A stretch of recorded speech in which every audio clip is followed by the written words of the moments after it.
The squad's all here for another episode of One Soccer Today. That's Gareth Wheeler, Jordan Wilson, and Oliver Platt. And we begin today's program with a bit of a bombshell coming from the Lower Mainland. That was the announcement yesterday that Vanni Sartini and his time with the Vancouver Whitecaps is over. Coach that took over for Marc Dos Santos after that ridiculous match at Starlight Stadium, the goal fest that cost multiple people their jobs. Sartini took over and led the Whitecaps to 3 consecutive Canadian championships. He might be the only coach in Canadian championship history to have a perfect record when you think of that, other than that defeat that they did have against Cavalry, though they would advance on away goals, of course. So the Canadian championship success, unprecedented, unrivaled in the modern era, certainly with the tournament at the size that it currently exists in. But in league competition, it was a lot more up and down for the Caps. A strong start to the season. They had a lot of people believing that this was maybe the year to go on a bit of a run, ultimately to lose again to LAFC on a weird playoff format. So I think yesterday a lot of us were wrapping our heads around the news, just as I'm sure Whitecaps fans were as well. I guess, Gareth Wheeler, the question is a simple one. Was this the right move from Axel Schuster and the Caps brass? Andiamo! One more for the road. First a word on Vanni Sartini. What a guy. And I say that as someone that's worked in this industry with all kinds of coaches and characters and personalities over the years. I always felt that Sartini was genuine, authentic, maybe a little bit quirky at times, but who isn't that way? But overall, a pleasure to deal with. Someone that wasn't playing games. He was forthright. He was open. And he let you know exactly what he was thinking, whether it was good or bad or anywhere in between. I appreciate the candidness and the honesty and everything he brought to the table. As for the manager, guys, I didn't think he was going to last 3 months, let alone 3 years, to be honest with you. He came into a very difficult situation with the club at a tough time, and he steadied the ship. 3 Canadian championships. I thought his teams improved year after year on the field, where the recruitment maybe lacked in some areas. I think that this move comes with a little bit of risk, to be honest with you. I know that some people, even around the club, might not rate or think that Vanni Sartini might not be the most technical fit just from a tactical perspective. But in terms of the atmosphere that he created and the way that this team took steps in the right direction each and every year, I don't think that this is a risk-free move. I understand why the club is making a move like this. Managers don't stay in their jobs for long periods of time anymore in the modern game. It just simply doesn't happen. And since Axel Schuster has been at Vancouver Whitecaps, he hasn't been able to make his own hire. Like Vanni Sartini was a leftover from the Marc Dos Santos regime. So now he gets a chance to maybe put a stake in the ground, and maybe he believes now's the time to set things in a little bit of a different direction. But I don't think this is an indictment on Sartini at all. I think that this is very much just the business today. So we'll all miss him. He can leave with his head held high. But for the Whitecaps, they're keeping their fingers crossed because the grass isn't always greener on the other side. Jordan Wilson, your thoughts?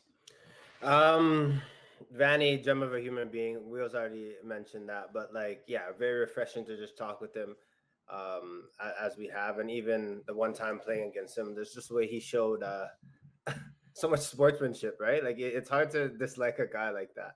I think in the football world, average, if you're looking at the big picture, it's like 15 months you have a job. Like that's the average. Like it's very, very quick. A lot can go wrong, a lot goes right, but if you have a bad spell or the execs feels like they want to go a different direction, then you're on the chopping block. Like, how do you determine success? For me, I think Vanni Sartini's time at Vancouver Whitecaps was a successful one. But I think as a manager, you want to take the club from a place that they were and make it better.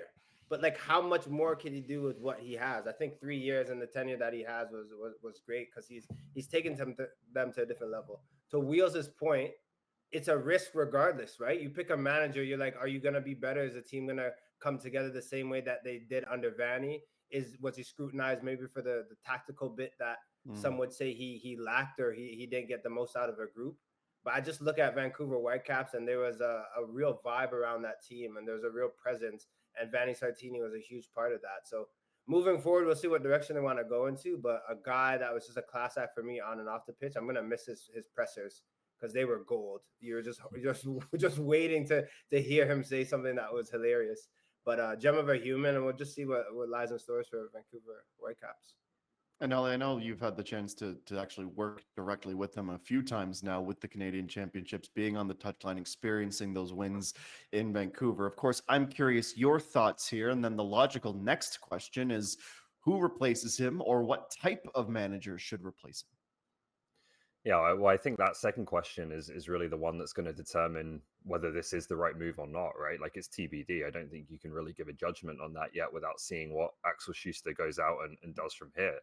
I agree with the guys that I do think it is a risk. I do think this is a coach who took over the club at a low ebb, on and off the pitch, reinstated, I think, some pride. You've seen the crowds grow year after year in that market when they were going in the wrong direction prior to his appointment. And I think his personality, the way he set the tone for the culture in that club, which is excellent. Whenever you're around the Whitecaps, it's a different feeling to how it has been before.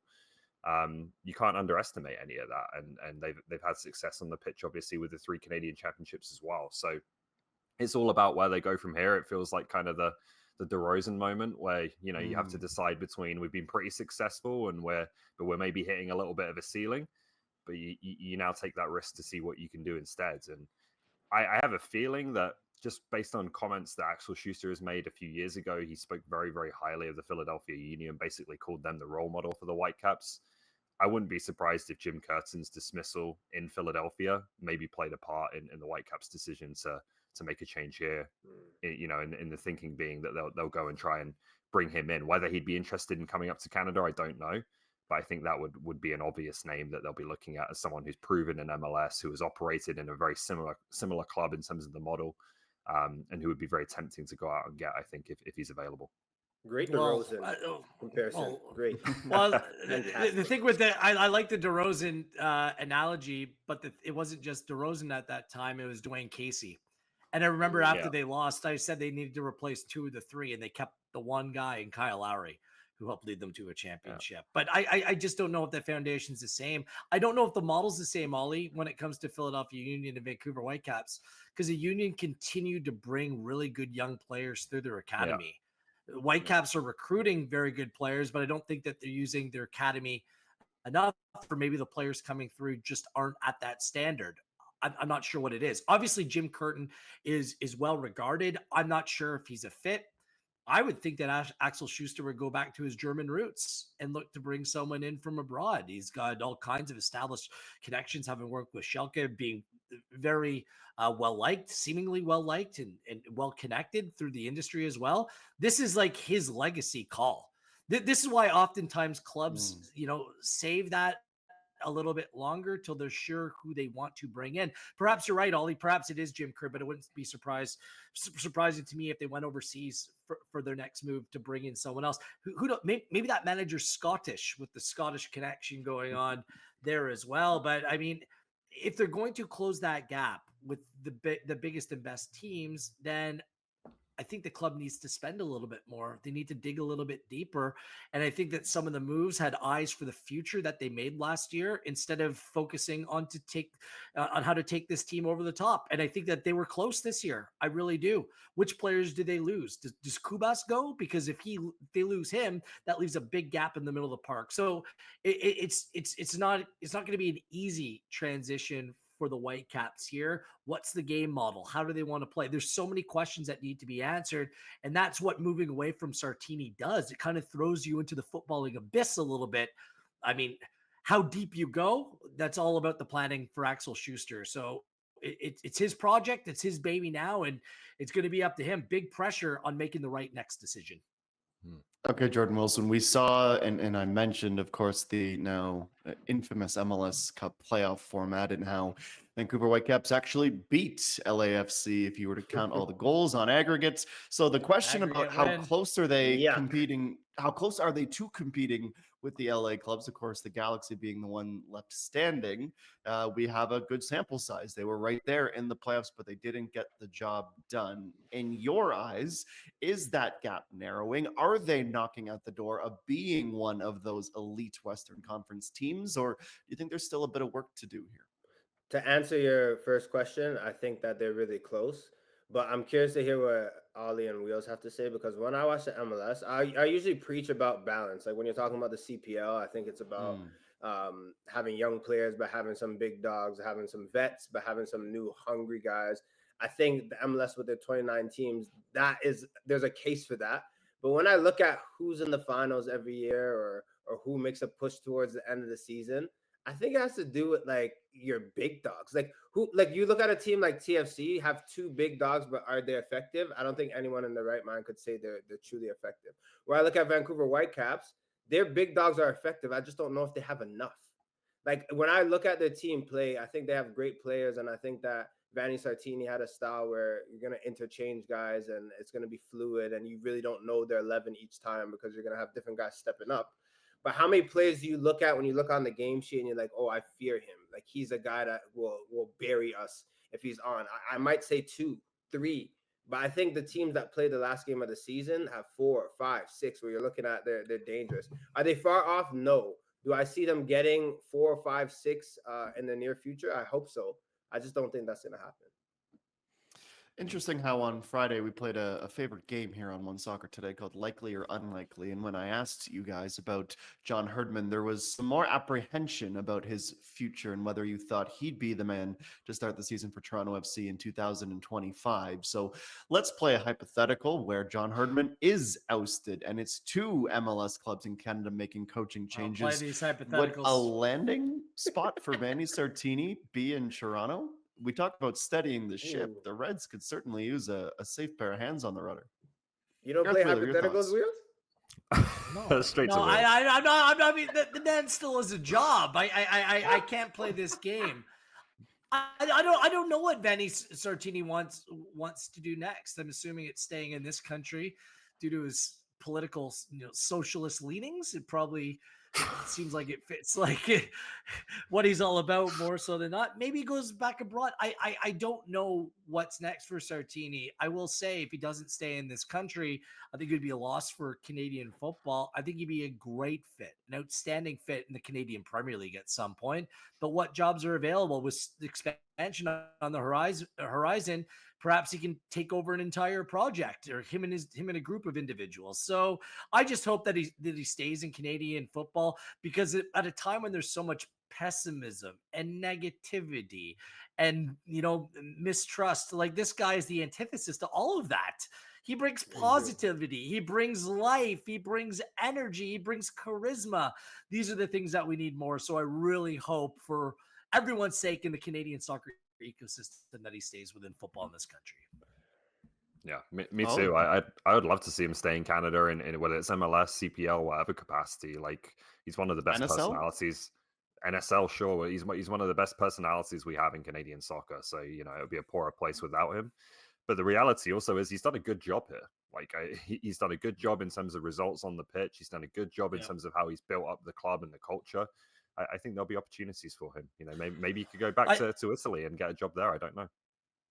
Ollie, do you think it plays against them? Like, first of all, we should have all done this segment without our shirt on to pay tribute to Vanni Sartini. Nobody needed that. Nobody needs the that. Nickelback, the roll, the quotes. Like, I feel like the quirkiness that comes along with him that he brings to the table sometimes might play against him. Like, some might not take him as seriously as they should, but he's a serious football man. And, unfortunately, that's the way the world works from times. That perception becomes reality, but that might just not be the case.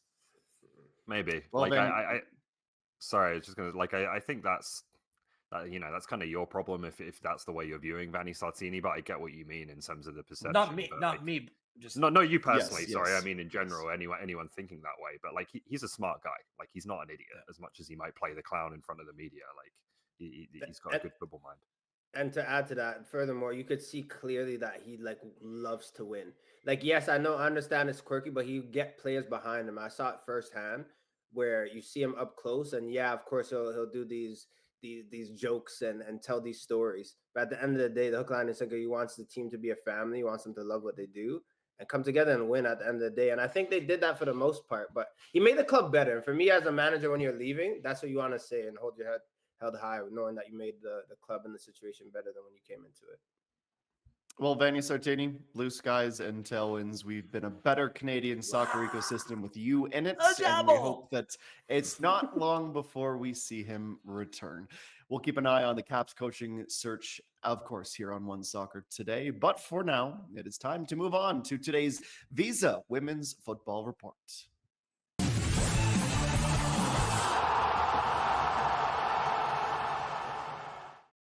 Presented by Visa, today's Women's Football Report. We found out a few minutes after finishing taping One Soccer Today yesterday that there is another name on the growing list of injuries and absences for the Canadian women's national team.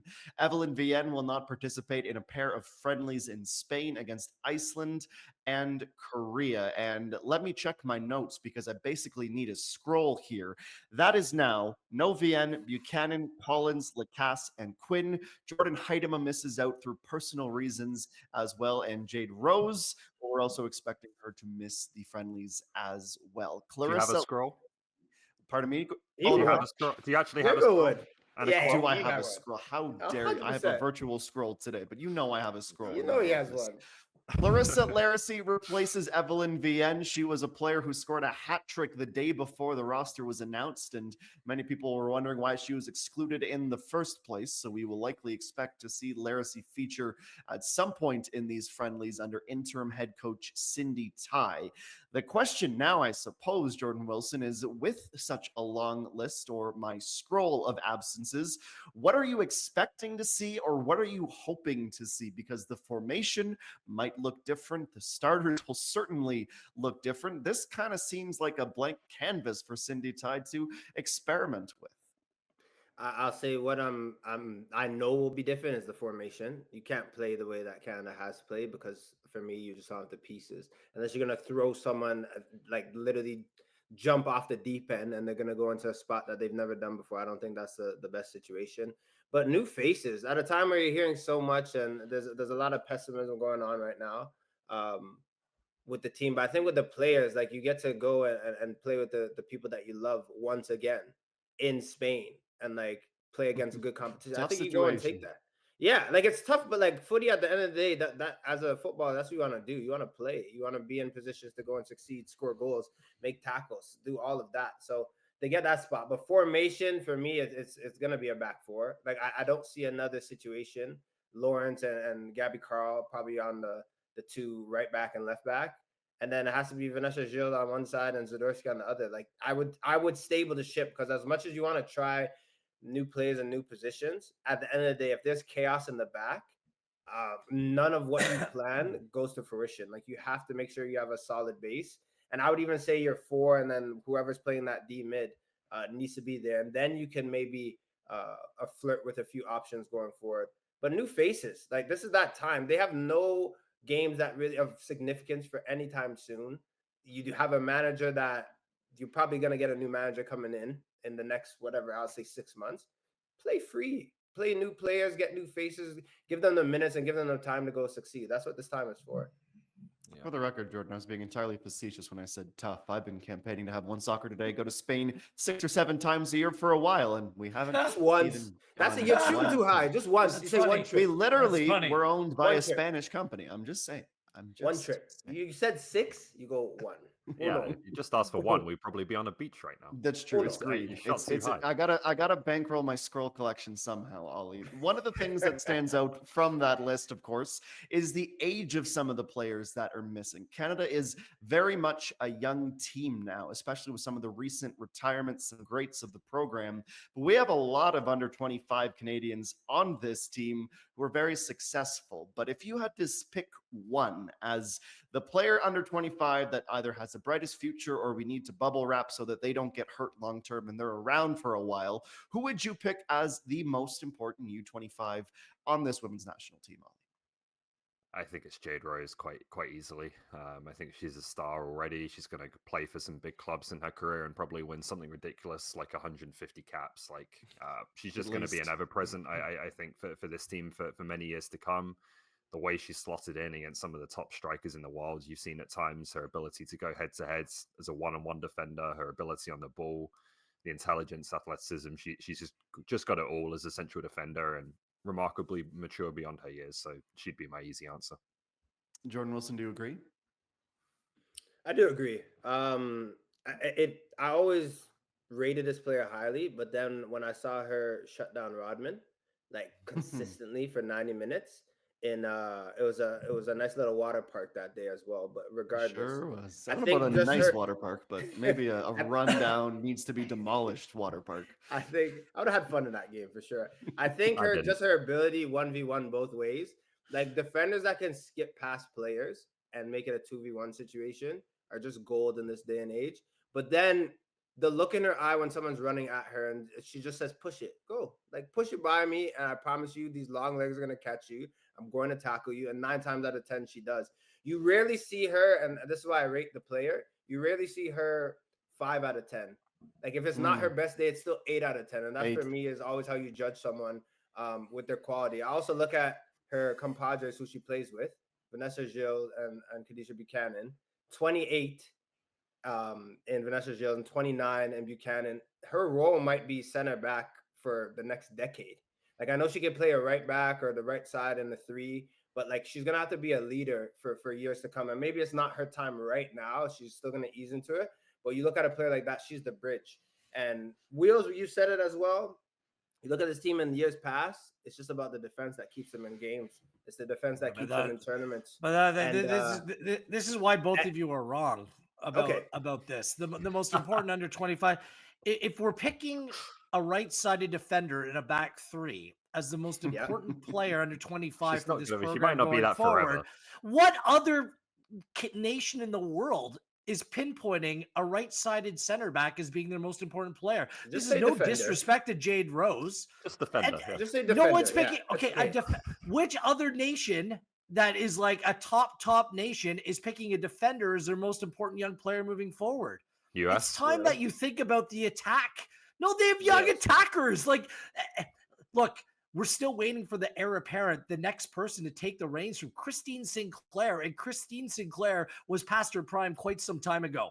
And we're still waiting for that. Unless you guys just want to settle on playing 0-0, 1-0 games all the time, this team needs some players with attacking prowess. That is Olivia Smith. There's no doubt about it. 20 years of age, playing at a good level, good experience. Seems like she has a high ceiling. She should be the most important for this player. Is she a better player than Jade Rose? They play different positions. And right now, Rose, you're right. She's accomplished. But the question is, what's the most important under 25 player?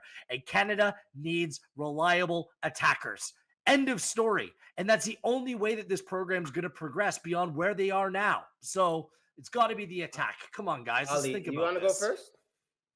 No, go ahead. No, you know what, Wheels, you're right. Thank you.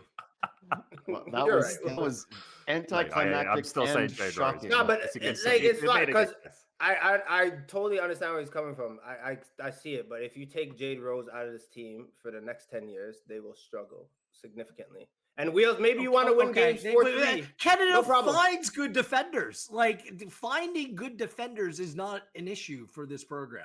It's finding attackers. A great debate on today's Visa Women's Football Report. We'll stay with our national teams and also remind you of the friendlies coming up this week on One Soccer, the 29th and the 3rd in Spain against Iceland and Korea. We will continue to prepare you for those matches, present them to you, and then break them down on One Soccer today. But for the time being, we'll go to the men's side of our national team programs for a minute and spend a little bit of time on Ismael Kone, because his head coach at Marseille was a little bit critical of the rising Canadian star, quoting here. He needs to get to know the league better. He can do better. He has made very little use of his talents. He needs a mental breakthrough. Otherwise, his potential won't be fulfilled. Now, I know as a person who has struggled to learn more than 2 languages, sometimes speaking in a language that isn't your first is difficult, and nuance is often lost, and it can feel more critical and sharp than it maybe wanted to be. But obviously, Ollie, there's no denying that these were pointed comments trying to light a fire under Kone. Is there any cause for concern here based on what we're hearing out of Marseille? I don't think so. I'll be very quick on this. Like, I think the most important quote is the one no one's pointing to or reading, which is De Zerbi saying he can be one of the best players in Liga. That's the only thing I care about and I want to hear. If he wants to fire a rocket up his backside every now and then, sometimes young players need that. That's no problem for me. Yeah, the only reason why this is headlines is because typically managers don't do it these days because we're bringing up a very soft culture of players. Like, so I have no problem with this at all. Roberto De Zerbi is an excellent manager. He's going to help Ismail Kone. And sometimes you need to read the player who needs a kick up the backside. This was my problem with Kone going to Watford because the club changed managers as much as I changed my shirt. Like it was not a place to provide some continuity or playing under a top manager. It was a good level. He was playing a lot, but sometimes some bad habits can kick in as well. He's got an incredibly high ceiling. Ollie's right. And De Zerbi sees it as well. And he's a manager that's going to give him the reins to go on and be the player that he can become. He's experienced so much so quick. Like, man, like from off the radar to CF Montreal to Watford to Marseille, like it's an incredible rise in prominence, and he's still such a young player. So I'm focused on the positive part of this is that he is a manager right now that's willing and able to push him, playing a good standard, and it's up for the player to rise to that challenge. So a little tough love sometimes. There is absolutely nothing wrong with it. I will always struggle with that, and somebody will remember that it was the Treaty of Versailles, not the Treaty of Marseille. Of course, it's Marseille where we have Ismail Kone, and we hope that the success continues to grow for the young Canadian star. Just about at the end of our time with you today, let's move on to our tonybet top picks.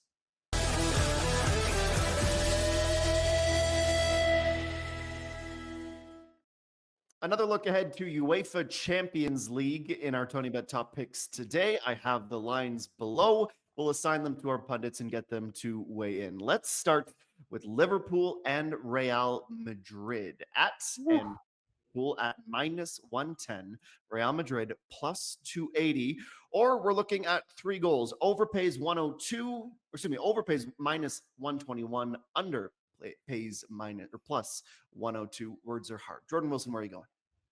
Under. It's going to be a close game, 1-1. So is that +102? Yeah, definitely under the play for sure. Yeah, just when I have word salad, read the banner. Producer Holly never messes those up. I honestly, I just say the score and then keep moving on. That's it. Oliver Platt. I don't know, because Real Madrid need this more, but I also just think like Liverpool are a better team than them at the minute, so I'm just going to go with that and pick Liverpool to win at home. Gut pick. Gareth Wheeler. Well, it's also a look-ahead match a little bit. I know that Real Madrid, Liverpool, a huge match at Anfield, but they play Man City on the weekend as well. Yeah. And oftentimes that comes into the thought process behind him. What about Mo Salah coming out and saying that he's more out than more in terms of a new contract in staying with Liverpool? He's saying this before this big game as well. I don't like that. And Real Madrid have won the last 3 against Liverpool and haven't lost in their last 8. This is one of the very rare chances you get, like a double chance, a win and a draw on Real Madrid at plus money. Take it and run, because that doesn't happen very often. Let's go back to Wheels and get a little CanCon in here. We've spoken at length about how Joey Saputo's Bologna side is achieving great success. They're still around, Gareth, and they're at plus 148 to Lille, favored at that number, who, of course, Jonathan David's club are at plus 200 in their tie.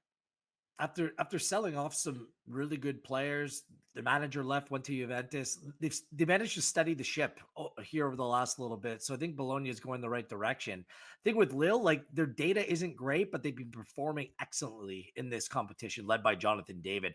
I think this is a game that skews to the under, though. Close, tight, cagey. I refuse to bet draw, so I'm going to go with the under in a tight game. That under is minus 129. Okay, keeping with the CanCon flavor, Oliver Platt, Glasgow Celtic. plus 102. Mm. Club Brugge plus 265. This is a big one, right in the middle of the massive Champions League standings. So I think Celtic have been playing well this season. Their last Champions League game, they beat Leipzig, which is a great result. At home at Celtic Park, I'm going to back them to win a big one here. Wilson, final word to you. I just want to see good football. No, I think so. I think Celtics. That's not the segment, Jordan. No, I think Celtics gonna win. Shout out to Alistair Johnson. Shout out to the boy. Brugge beat Aston Villa last match, so I think this one's tight too. Is it? That's right. But you say you never bet on a draw? Take that contract money and put it on Tony, but actually don't do that. We don't need you suspended. Our One Soccer Today program today. We'll see you again tomorrow.